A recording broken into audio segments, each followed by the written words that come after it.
Hi everyone, Besa McDonald here. Hope you're enjoying your day. Today I'm going to answer a question from someone who is wondering more about setting boundaries with their parent. So their question is, how can we communicate our boundaries with courage and respect while being firm to our narc parent? Also, if they try to violate that, how to not feel anxious or frustrated, instead tell them clear what they did and fearlessly face them. Avoid fear, guilt, worry, and frustration. Thank you for asking this question. I think it's a really good one and really important, and takes a lot of vulnerability to even put this out there. So I appreciate that, and I think it'll help a lot of people in your same shoes. The first thing I would say is having an awareness that the problem exists is your first step to ending generational cycles of trauma and creating change. I think a lot of people that go through things like this in their childhood and beyond may see it, but they are either in denial about it or avoid it because of oftentimes a deep-seated fear of disappointing their parent or creating any kind of friction in the family. It's a sort of a fear-based response because of what they have experienced growing up. The next step beyond being aware that the problem exists is taking actionable steps toward change. To take care of yourself, to focus on your needs, because chances are that your needs weren't consistently met growing up, and chances are that you were more concerned about meeting your parents' needs over your own. We do that through open communication and clear boundaries. Boundaries are for us, not for anyone else. I want that to be really clear and something to keep at the forefront of your mind whenever you're setting a boundary with a parent or anyone in general. It's not for them, and we're not concerned about their reaction. We are simply just voicing what our limit is or what our need is in that situation. Emotionally healthy, mature parents, and just people in general, respect boundaries. They hear them, they do their best to understand them. They may not always understand them, but they will do their best to listen and work through the issue at hand. On the other hand, people that are emotionally immature will have a really hard time with boundaries. They see this as a threat to their ego and a loss of control, which is really, really hard, especially for narcissistic individuals and parents. So that's one thing that is almost unavoidable when you are dealing with someone that is still in their narcissistic patterns and hasn't had any emotional growth. It's pretty much expected that they're not going to receive that boundary well. They don't like when you stand up for yourself and when you care for yourself, because their needs weren't ever met growing up as well. And so they see no reason to make sure your needs are met. So the feelings that you bring up, how do we avoid fear, guilt, frustration, anxiety in communicating our boundaries? More than likely, you're not going to be able to avoid those feelings. It kind of comes with the territory of setting boundaries with people that need them the most. It's going to be really uncomfortable, and it's almost unavoidable that you're going to feel anxious while doing it. But something that comes to mind here is a John Mayer quote from the song Say. Even if your hands are shaking and your faith is broken, even as the eyes are closing, do it with your heart wide open. Say what you need to say. It's such a simple quote, but one that is so powerful, because when we avoid saying the things that we need to say, we ultimately are hurting ourselves.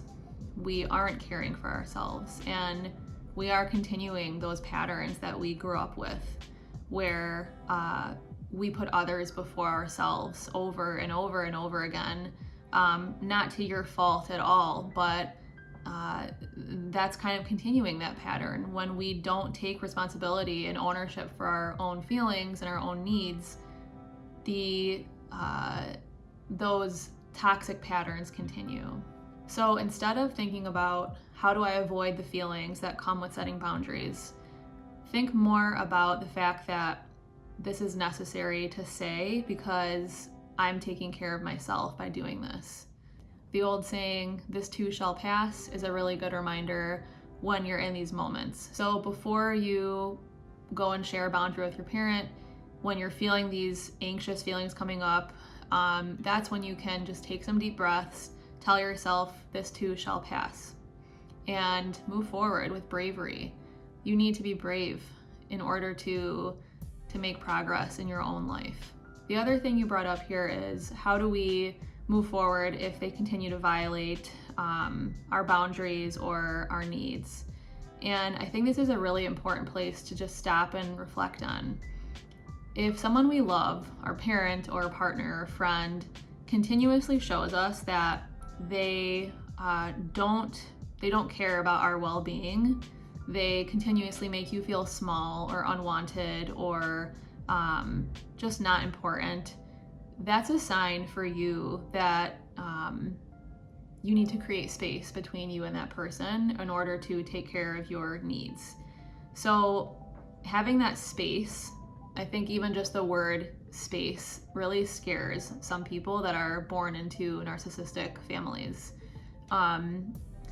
So when I say space, I don't mean you need to shut that person out necessarily. In some cases, cutting family members off, I think, is necessary when safety is really at risk. But in other terms, I just mean creating space between you and that person in terms of how often you see them, how often you communicate, things like that. So maybe for you, that space would look like, no more than twice a month seeing your parent, or keeping conversations on the phone really brief, or just choosing to communicate through text.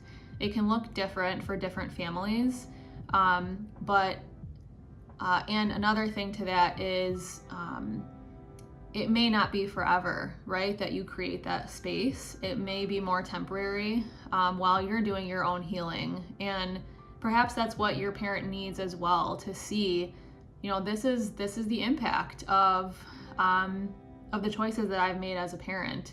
I don't get to have open access to them whenever I choose. It's on their terms.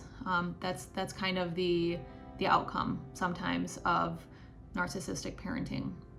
And so again, it doesn't have to be forever that you are creating that space. Maybe eventually you feel like you'll feel more comfortable seeing them again, and maybe the hope is that when you create boundaries and space, the less resentful you'll feel towards them.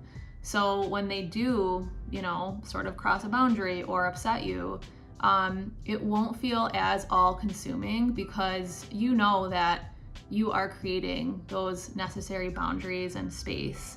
Whereas if you continue to kind of let them walk all over you, you're not creating boundaries, that resentment just continues to build up and up and up, and the toxic cycles really kind of run rampant and continue. So having boundaries, stating your needs is huge, and it's not something that you can sort of just avoid the hard feelings around.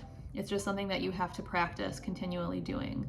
The other thing is, you don't need to continuously explain why they're upsetting you, or that it's not okay with you for them to, call you names and things like that. It's not your responsibility to fix them anymore. That's their responsibility to take ownership of. Your responsibility is just to focus on yourself and your needs, and to nurture yourself. Our boundaries don't have to be understood. I think that's the last thing that I would want to add here, and just kind of leave it at that, and something for you to reflect on. We don't need to have our boundaries understood by everyone. Okay, thank you so much. I hope this helps. Reach out if you have any other questions. Take care.